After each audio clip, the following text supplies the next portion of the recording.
बाबा काहे ना तकीले अखिया खोल के, सुंदर मुख से बोल के ना।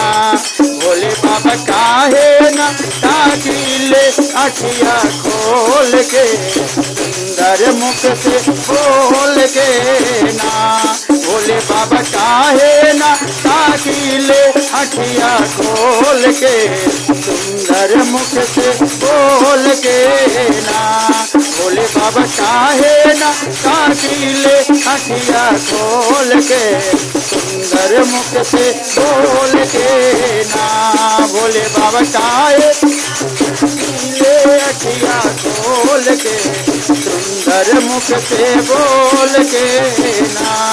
हम ता गंगा पिरवा जाए जलवा भार के ले आए, हम ता गंगा पिरवा जाए जलवा भार के ले आए।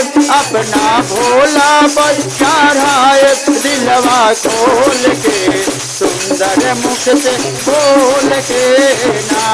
अपना भोला पर चढ़ाए दिलवा खोल के, सुंदर मुख से बोल के ना। भोले बाबा काहे ना ताकीले अखिया खोल के, सुंदर मुख से बोल के ना।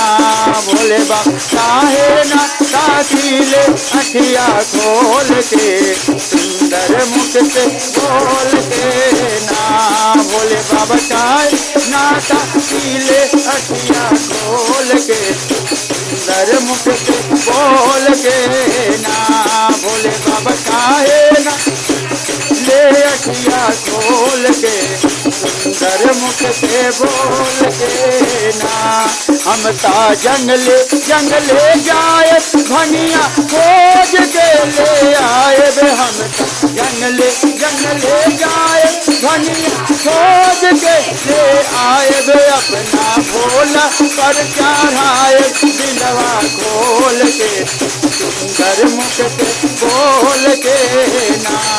अपना भोला पर चढ़ाए दिलवा खोल के, सुंदर मुख से बोल के ना। भोले बाबा काहे ना ताकीले अखिया खोल के, सुंदर मुख से बोल के ना। भोले बाबा काहे ताकीले अखिया खोल के, सुंदर मुख से बोल के ना। भोले बाबा का ना ताकीले अखिया खोल के, सुंदर मुख से बोल के ना।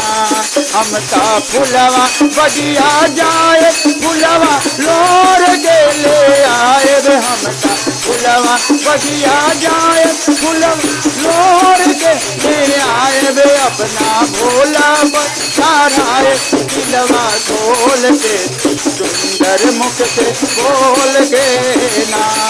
अपना भोला पर चढ़ाए दिलवा खोल के, सुंदर मुख से बोल के ना। भोले बाबा काहे ना ताकीले अखिया खोल के, सुंदर मुख से बोल के ना। भोले बाबा काहे ताकीले अखिया खोल के, सुंदर मुख से बोल के ना। भोले बाबा काहे ताकीले अखिया खोल के,